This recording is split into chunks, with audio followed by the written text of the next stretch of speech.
Ibtu Rudiana ungkap isi rekaman CCTV kasus Vina Cirebon, terkuak alasan tidak jadi alat bukti. Isi CCTV yang belum diungkap dalam kasus Vina Cirebon sempat menjadi polemik.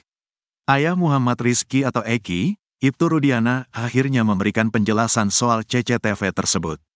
Diketahui, Eki dan Vina Dewi Arsita menjadi korban dalam kasus Vina Cirebon pada 2016 silam. Selama persidangan, CCTV tidak dijadikan bukti dalam kasus tersebut. Dilansir tribunnewsbogor.com, Ibtu Rudiana menyampaikan alasan rekaman CCTV tidak diajukan sebagai bukti kasus Vina Cirebon. Hal itu disampaikan Ibtu Rudiana saat menghadiri konferensi pers bersama keluarga Vina Dewi Arsita beserta Hotman Paris pada Selasa, tanggal 30 Juli tahun 2024. Eki dan Vina ditemukan di Jembatan Talun Cirebon, Jawa Barat. Di sekitar tempat kejadian perkara, TKP, diketahui ada CCTV. Namun ternyata, rekaman CCTV tersebut tidak dijadikan alat bukti dalam persidangan. Padahal, CCTV tersebut dicurigai merekam kejadian yang menimpa Vina dan Eki pada tanggal 27 Agustus tahun 2016 silam. CCTV kasus Vina semakin ramai diperbincangkan setelah terungkap bahwa anak buah Ibtu Rudiana, Bribka Gugum Gumilar mengakui telah membuka isinya. Pengakuan itu tertuang dari hasil putusan sidang kasus Vina Cirebon 2017 silam. Kini, Ibtu Rudiana mengakui dia dan 3 anak buahnya memang mengecek beberapa CCTV. Saat kami berempat mencari informasi ke TKP penemuan jasad, coba cari CCTV. Jam 2 melintas Alfa, saya masuk cek CCTV tapi tidak ada, kata Ibtu Rudiana.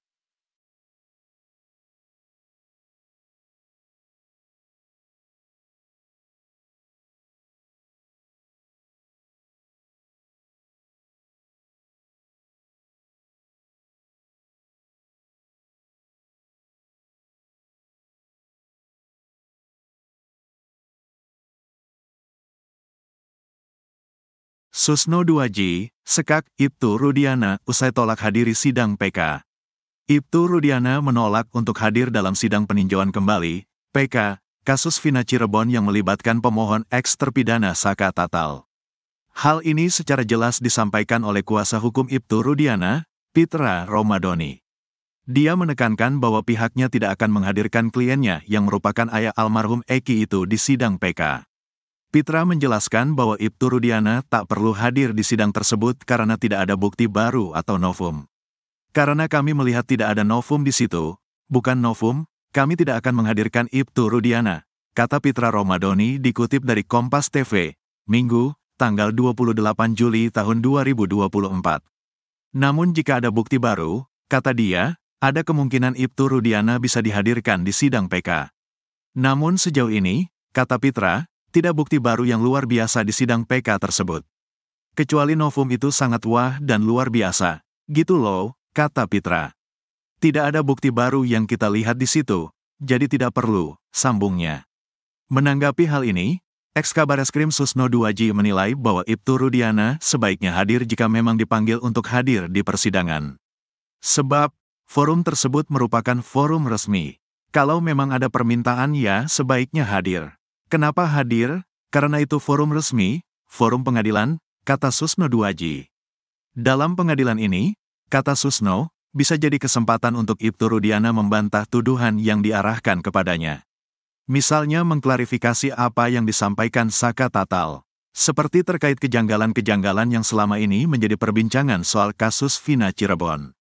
Untuk mengklarifikasi apa yang dikatakan Saka Tatal. Benar apa tidak itu? Ini kan sudah masuk di dalam pengadilan, kata Susno 2J. Kalau sebenarnya itu tidak benar ya dibantah, cara membantahnya memberikan penjelasan di pengadilan, sambung Susno. Dia mengatakan ketidakhadiran ini bisa menjadi kerugian bagi Ibtu Rudiana sendiri. Karena suatu tuduhan yang tidak dibantah, dianggap benar. Sesuatu yang dituduhkan, atau disangkakan, kalau tidak dibantahkan dianggap benar, jadi rugi kalau tidak hadir, pungkas Susno. Kondisi helm pacar Vina Cirebon dibongkar sahabat, tinggal busa saja. Terungkap kondisi helm Eki, kekasih Vina Cirebon, ketika terjadi insiden pembunuhan pada 8 tahun lalu atau tepatnya pada tahun 2016. Adalah sahabat Eki, Franciscus Marbun, yang menyampaikan kondisi helm almarhum saat ditemukan tewas di flyover Talun. Diketahui, Vina adalah gadis 16 tahun asal kampung Samadikun, Kecamatan Kejaksan, Kota Cirebon, Jawa Barat, yang tewas bersama kekasihnya, Eki, di Jalan Raya Talu, Kecamatan Talun, Kabupaten Cirebon, Jawa Barat pada Sabtu tanggal 27 Agustus tahun 2016. Keduanya disebut menjadi korban penganiayaan geng motor. Menurut Franciscus, helm yang dipakai oleh Eki saat kejadian itu mengalami kerusakan parah di bagian depannya. Bahkan ia menyebut helm yang dipakai Eki di akhir hayatnya itu adalah miliknya. Bukan cuma helm, sepatu yang dipakai oleh Eki saat malam kejadian juga milik Franciscus. Sepatu punya saya, helm punya saya, pinjam sekitar sebulan, kata Franciscus Marbun, dikutip dari YouTube Deddy Mulyadi, Kamis, tanggal 25 Juli tahun 2024. Diakui Franciscus, dirinya bertukar sepatu dengan Eki sebelum kejadian itu. Saya pakai Vans punya Eki, sepatu saya Nike Air Max warna biru merah jadi barang bukti, kata dia. Bahkan helm miliknya yang dipakai Eki itu juga ternyata dijadikan barang bukti. Franciscus mengaku mendapat kabar soal Eki melalui status BBM. Ia juga mengatakan bahwa pada malam itu dirinya tidak bertemu dengan Eki.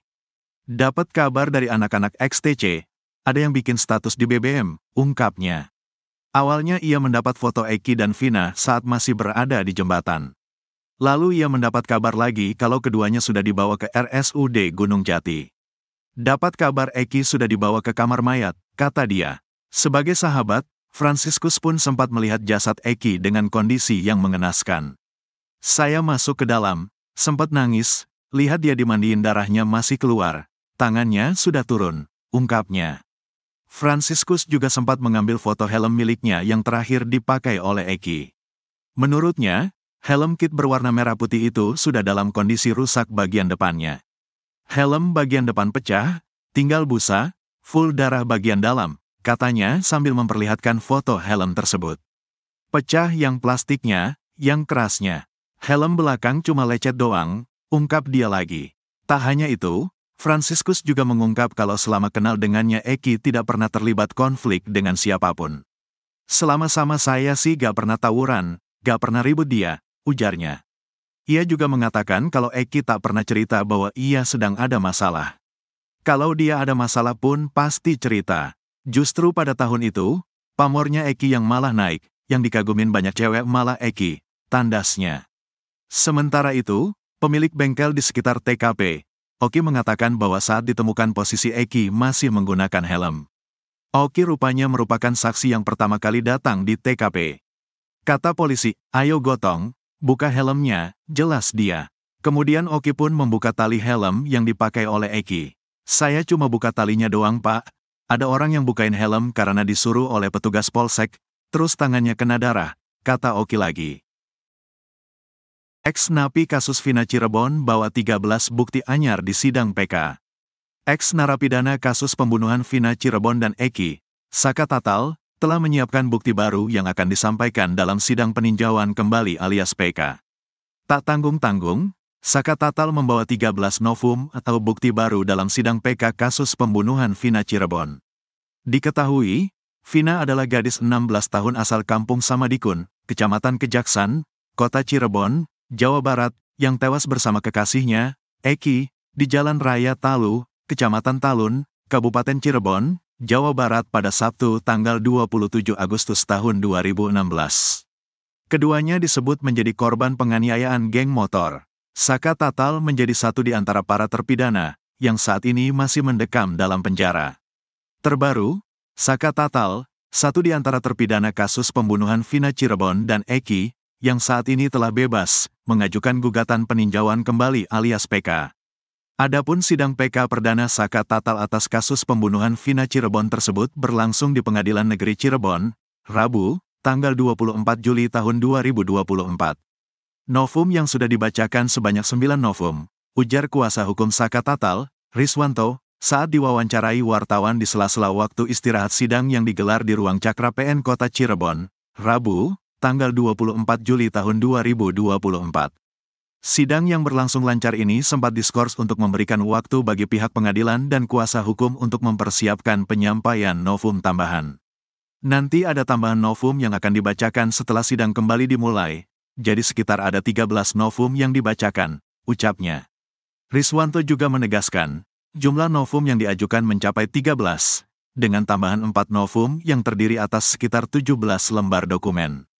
Sidang ini menjadi perhatian publik, terutama keluarga korban dan masyarakat yang berharap kasus ini dapat menemukan titik terang baru dengan adanya novum tersebut.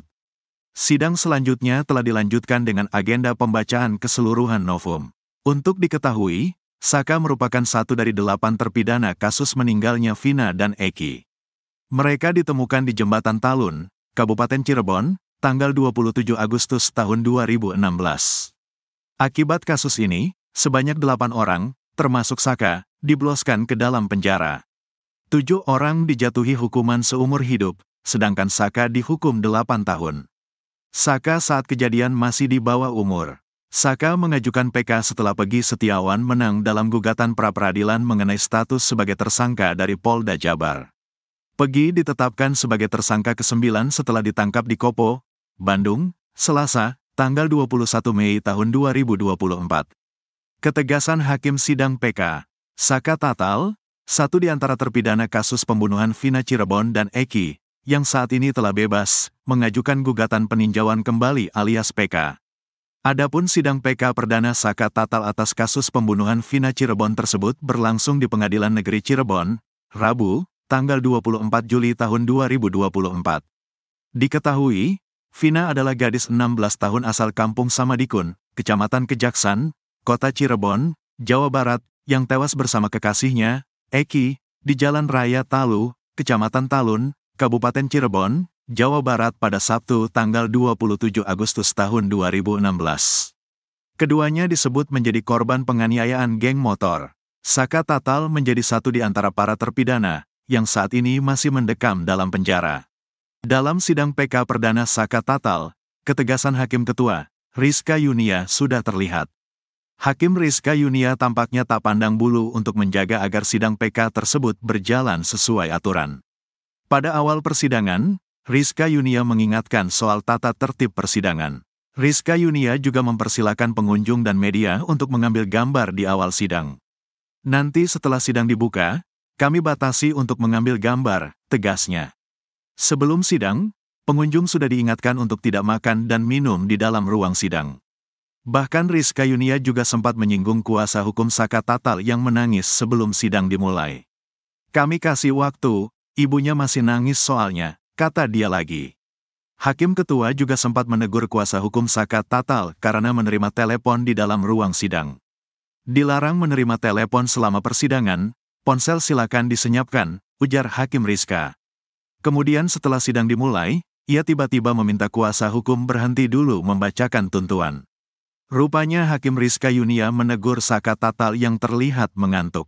Di awal sidang, Saka Tatal diminta oleh Rizka Yunia untuk duduk di kursi tepat di depannya. Pantauan tribunNewsBogor.com, Saka Tatal memang terlihat beberapa kali menguap. Selain itu, Saka Tatal juga tampak gelisah selama menunggu persidangan.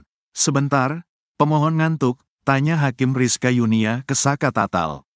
Ia pun mempersilakan Saka Tatal untuk duduk di dekat kuasa hukumnya. Gak apa-apa pindah ke situ kalau ngantuk, kata dia. Kemudian Saka Tatal pun berdiri dan duduk di dekat kuasa hukumnya. Sepertinya tidak nyaman, mungkin mengingat yang lalu, kata Hakim Rizka Yunia lagi. Kemudian saat azan zuhur, Rizka Yunia meminta kuasa hukum pemohon berhenti membacakan tuntutan. Saat break sejenak itu, ada beberapa kuasa hukum Saka Tatal yang terlihat minum. Rupanya saat sidang dimulai kembali, Rizka Yunia pun menegur kuasa hukum tersebut. Ia meminta semua yang ada di dalam ruang sidang untuk menaati tata tertib. Diingatkan sekali lagi untuk menaati tata tertib persidangan. Jika pengunjung sidang atau siapapun yang hadir di dalam ruang sidang ini mau minum, untuk minum silakan keluar. Jangan minum di dalam ruang sidang, tandasnya. Ketegasan Rizka Yunia ini jadi angin segar, sebab sikapnya mirip seperti Hakim Eman Sulaiman. Di mana Hakim Eman Sulaiman juga cukup tegas di awal persidangan. Dirinya juga menegaskan bahwa ia tak bisa dipengaruhi oleh siapapun.